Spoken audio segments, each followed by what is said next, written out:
Good morning. Welcome back to Conversations at the Corner. This is episode 67, the last Wednesday in April 29th. Wait a second. Did you just say episode 67? Oh, stop it. No, I said episode 67. Okay. You can tell you're a youth pastor. They're starting to get you. You probably hated it at first, and now they've worn you down. But we are on episode 67. You totally caught me off guard. I was like, what is he doing? Well done, Pastor Nathan.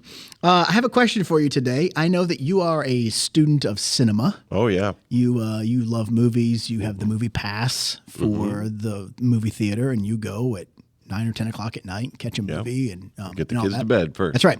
So I know that you are a student of cinema, and you've got lots of favorites on that. So I wanted to ask you this question. I asked you this in the office just for fun a couple of weeks. I don't know if you remember this, but in your opinion, who is the greatest actor or actress in cinematic history? Okay, so since you asked me this a while ago, I've actually thought about it some. Oh, okay. And I think the conclusion that I come to is that it's very difficult to make a choice because some actors are very good at comedy. Yeah. For instance, and other actors are not. They're not necessarily great at that. Some are great at drama or whatever. So I think I want to just offer a couple of different choices of people that I really like. Okay. That I like. To me, when they're in a movie, I think I will probably want to see that just to see what they're doing. Okay. I think for actors, there's a few really good choices. I think the best choices that you're going to have are people like Daniel Day-Lewis, who that dude can be Abraham Lincoln, and then he can be like he played Bill the Butcher in Gangs of New York, so he can be like this crazy villain guy, Okay. He can kind of do anything, I think, if he wants to. He's he does method acting, which means like he gets in the character, even when the cameras are not rolling. Like I think when he played on Lincoln on set, he was always talking like Abraham Lincoln, or I don't know how. I don't think that's how Abraham Lincoln talks. I don't think so, but that was a good try. I'm Abraham Lincoln, like no. I think he does like really commit to the bit, even when the cameras aren't rolling. But he is a really fascinating actor to watch. My favorite actress, at least working right now, is Amy Adams. Now, she hasn't been in anything really good for a while, but she can do anything. So she's in that like Enchanted movie where she plays like a Disney princess and they go into an alternate universe or something like that. I managed to see a part of that when I was at home in Michigan for some reason. I don't know why.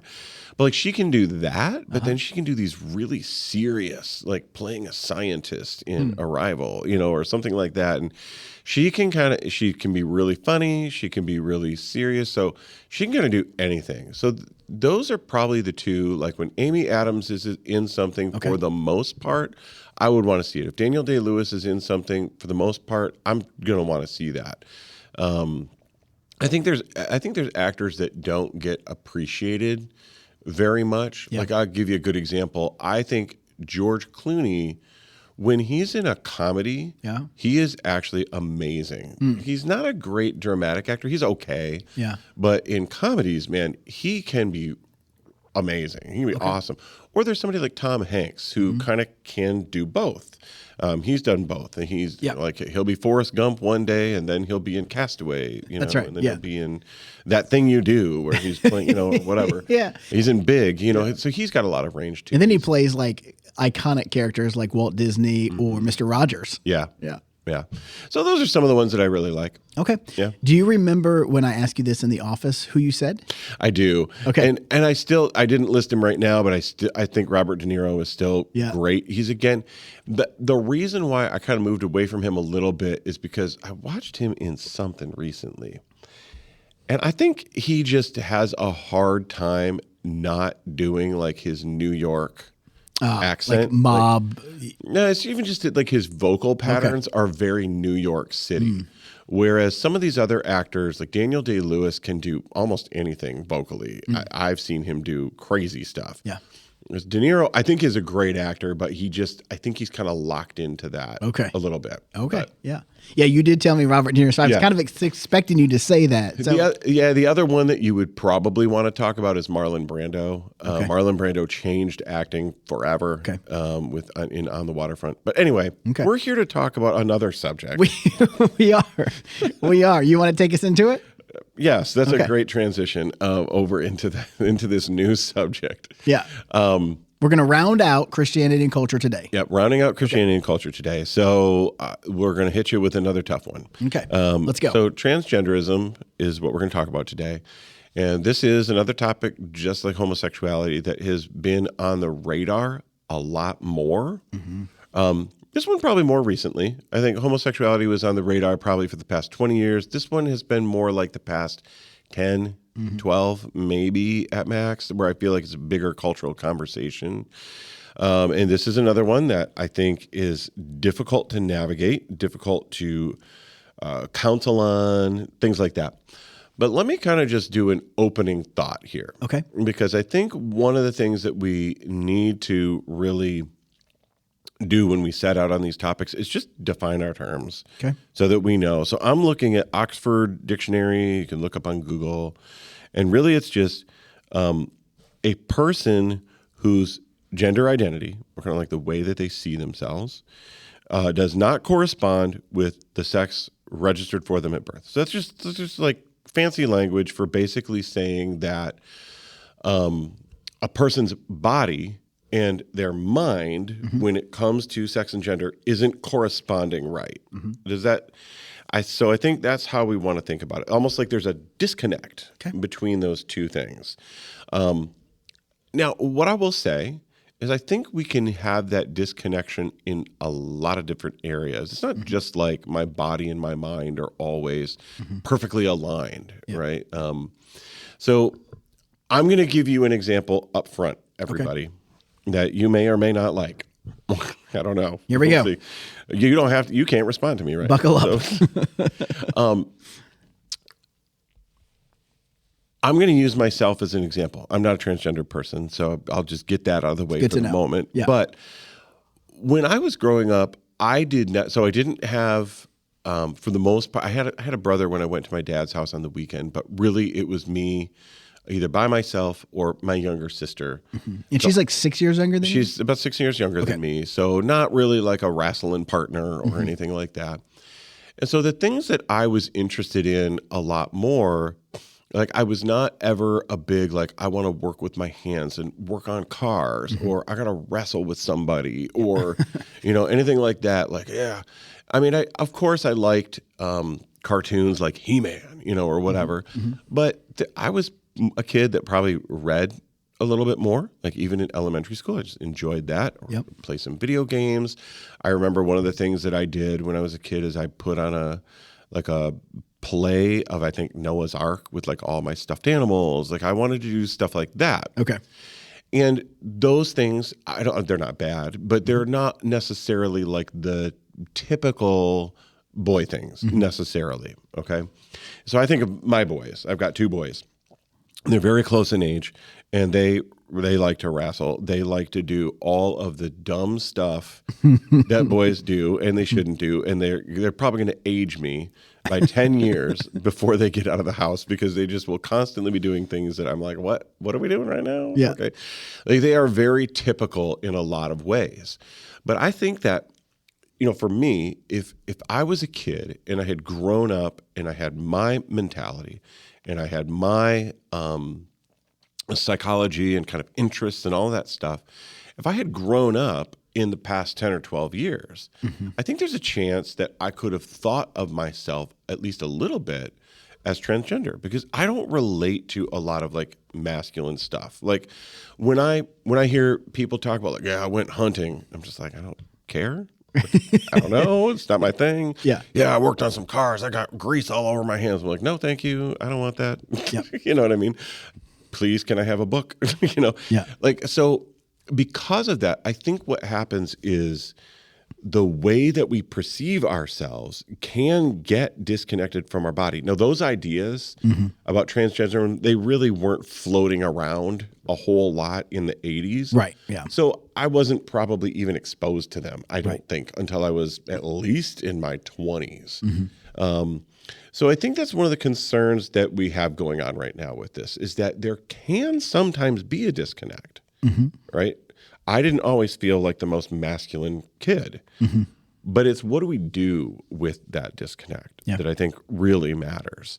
So let me kind of kick it back to you, because I just don't want to talk endlessly. That's not good. This is a conversation on the corner. So I'll kick it back to you for just a little bit and say, maybe a question I would ask is like, when did this idea kind of first come to your awareness? And how have you thought about it over time? Like what's your exposure been? I don't know. How have you reacted to it? That sort of thing. I don't know when it first kind of hit the radar for me. Okay. I don't remember. But before I finish answering that, let me ask you this, because I wanted to ask you this before you kicked it to me. Do you think that social media and stuff has made this issue significantly more, I'll just say maybe shown a light on this a little bit more and magnified it a little bit more than, I don't know, 10 or 15 or even 20 years ago? Maybe. I think one of the things that social media and the internet has done is they make ideas travel faster. Okay. So the ideas that we have about transgenderism are not new. I mean, they've been around for a while. In fact, when I was teaching on this subject in New York, I decided to read a history of transgenderism that goes back at least into kind of some public ideas in the 50s and 40s and 30s and things like that. They're not developed as much as they are now. These aren't really new ideas. They just weren't ideas that were kind of out in the in the common conversation. Thing. But I think social media and their internet can bring almost anything up to the forefront. So those ideas are just traveling a little bit faster. Yeah. That's what I would say. So let's. So that's a good question. You don't know your first exposure to it? I don't really remember. Really, what that would have been. I mean, sometime in the last, I don't know, 20 years, maybe 30. I don't know. Okay. But so my thoughts haven't really changed on it. My thoughts are my thoughts on it. And, I know that there are those people that maybe struggle with that for whatever reason. Yeah. But it goes back to what I said last week. It still comes back to truth and grace. That's never been something that I've struggled with, wondered about, or whatever. So I can't empathize with those people because I don't know. And it is a minority. I think there's very small, like a 1% or maybe it's less, a little more. I don't know, but it's in that low range for people who are going to make that claim. Right. Yeah. So I don't think about it a whole lot. I know that it is something that goes on in our society. I know people have strong opinions about it. Yeah. But this is what I know. God makes no mistakes. We can go back to Genesis. God made them male and female. So I don't think a lot about it because God is the designer and the creator, and He makes no mistakes. So if you were born a man or a woman, or male or female, whatever, that is God's design for you. It really does not matter what you think or what you want. God makes no mistakes. Now, I know there could be a disconnect. There could be some mental illness. I think there has to be mental illness involved with anybody who's struggling with this. That's kind of my initial thoughts on it. Okay.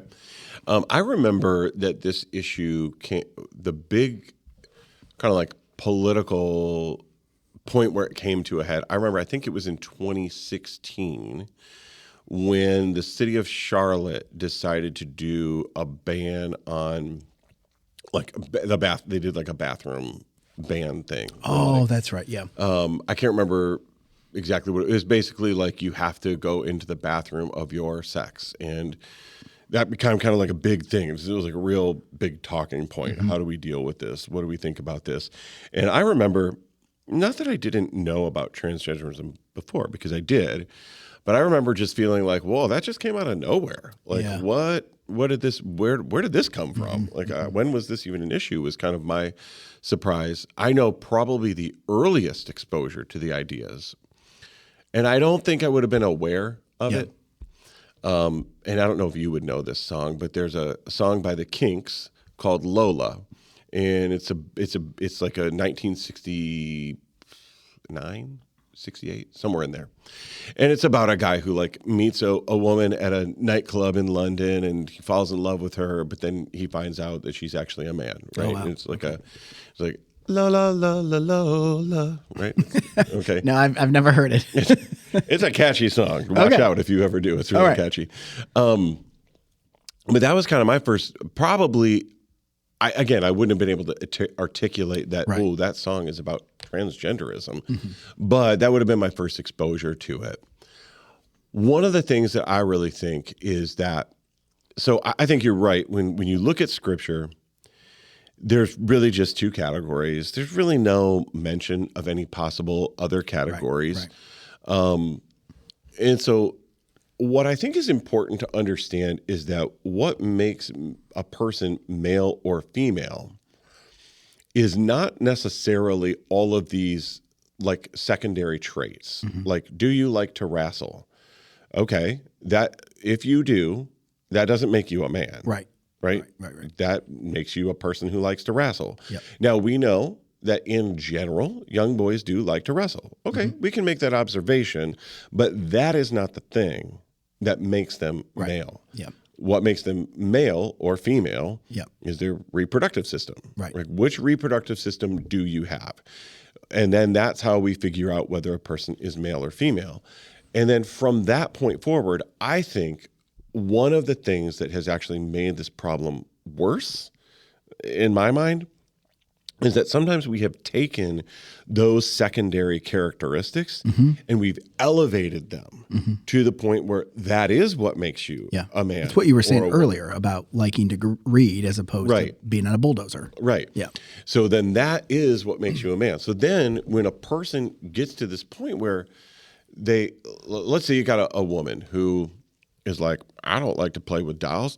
I want to kick around in the mud, and I want to play sports, and I want to beat people up, or whatever. I don't know.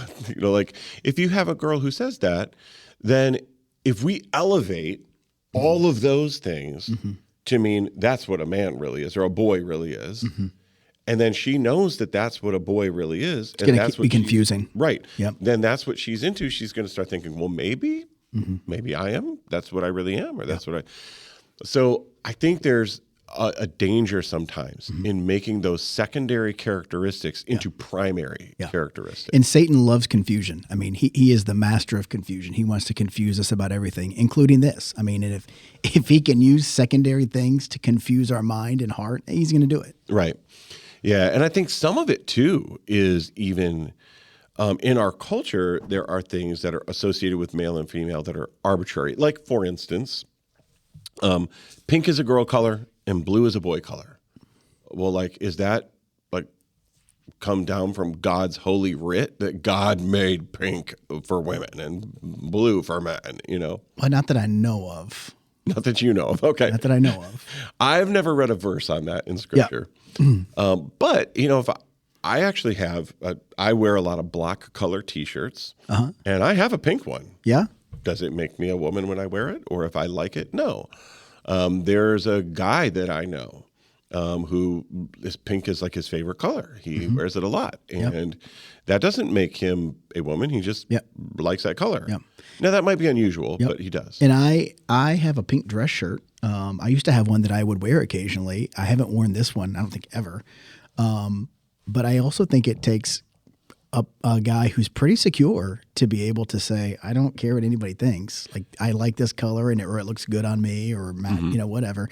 I had a friend who died several years ago, but he would wear all kinds of colors. He did not care what anybody thought, people talked about. He didn't care. Oh. He would wear them all. Yeah. So now that I know that you have a pink dress shirt, I'm expecting to see you in it. So here's the thing. I'm colorblind.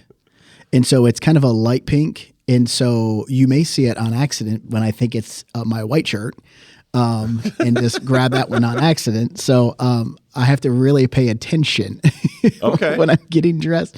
But yeah, I don't mind. I don't mind wearing it. Maybe I'll bust it out this weekend. I don't know. Yeah. We got to talk to Sam about this. There you go. She can help you out. She can help you see it. Yeah, that's right. That's right.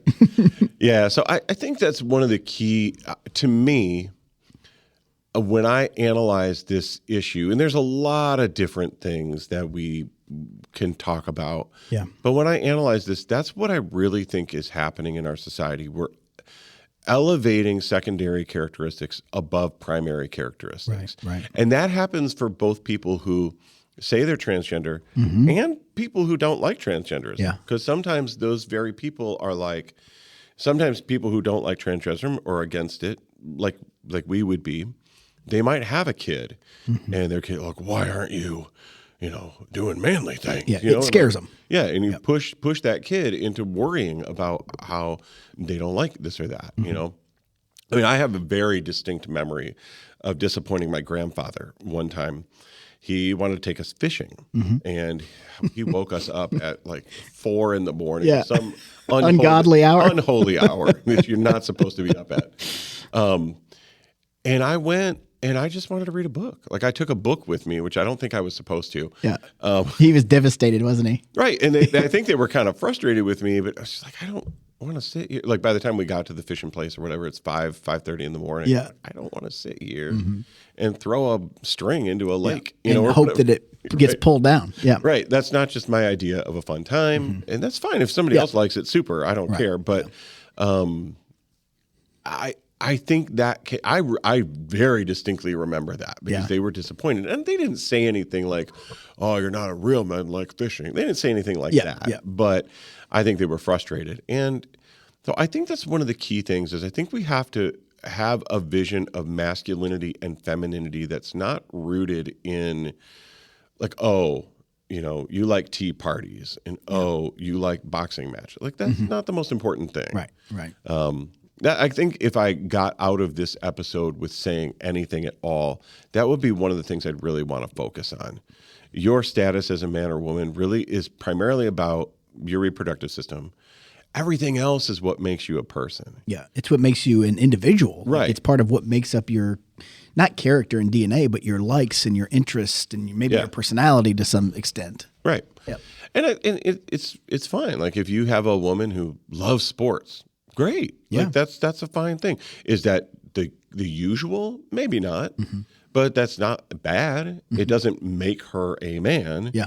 And so I think that's one of those things. And especially when you're in those like elementary and teen years where you're trying to figure out who you are and what you're like, I would just not try to saddle anybody with the idea that, these secondary characteristics. Or if you have, you use the example of a woman who likes sports or maybe likes yard work. Yeah. That's kind of looked at like man's work or whatever. Which I don't enjoy. I don't either. It's why I live in a townhouse. I hate it. All you men who enjoy that, I don't know what's wrong with you. Yeah.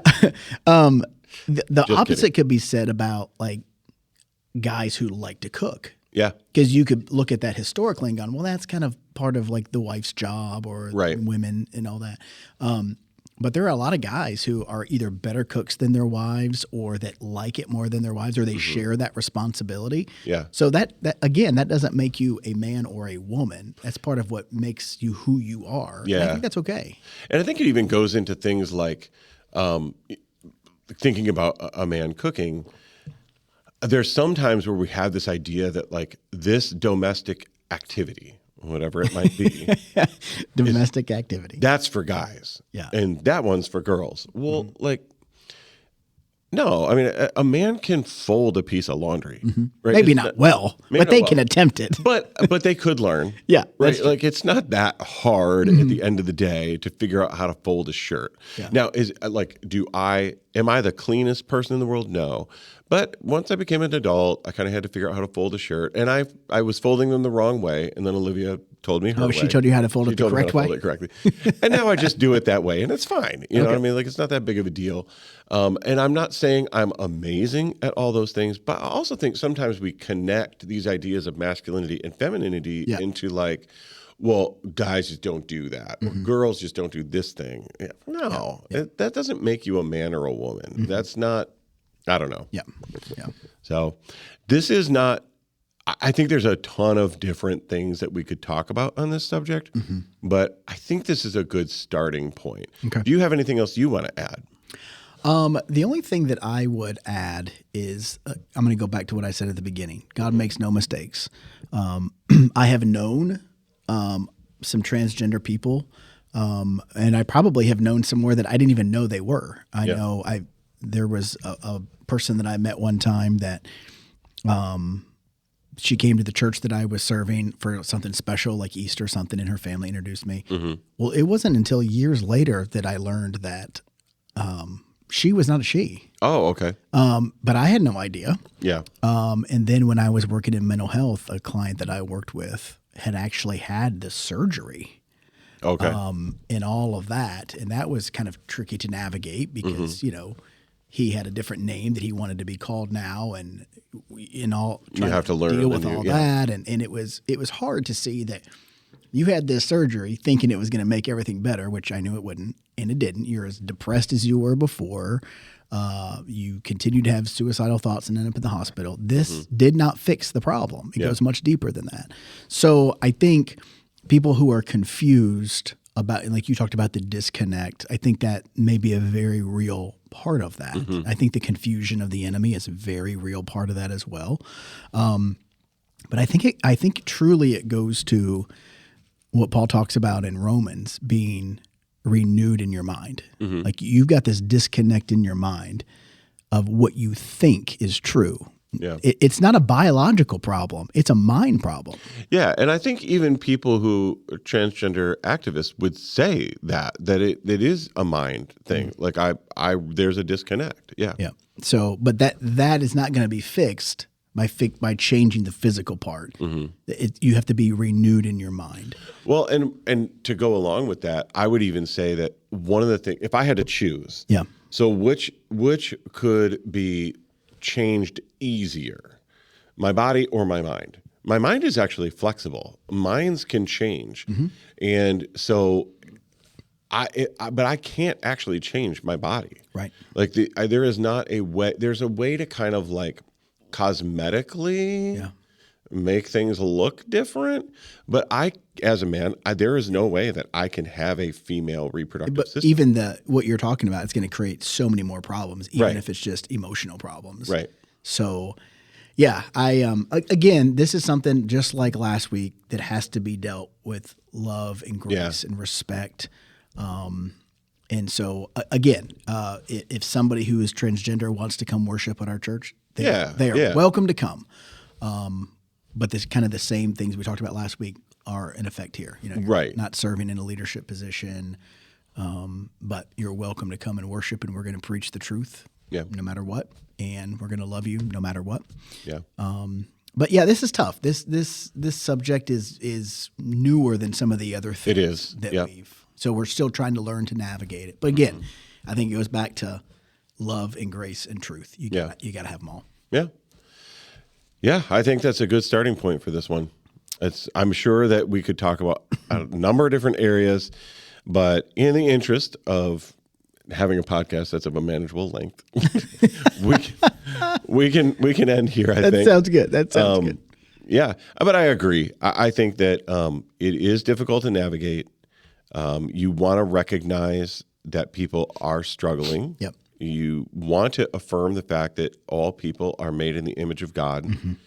You do want to make sure that people understand that God does love and care for all people. Yeah. But we also do want to recognize that those two categories are the categories that we have, and that I do think the majority of the problem is just in our minds. And you can't name it and claim it. I mean, we see this in our society that we can. Well, I identify as this. That doesn't change the reality of. Well, you can't be white and say I identify as black. You're not black. You're white. So you can't be a man and say I identify as. You're a man. I actually think that's a really good example. We were going to stop, but now we're going to keep going. Sorry, guys. Everybody. Sorry. It's like an encore, right? I don't know if you remember this. There was a case of a woman.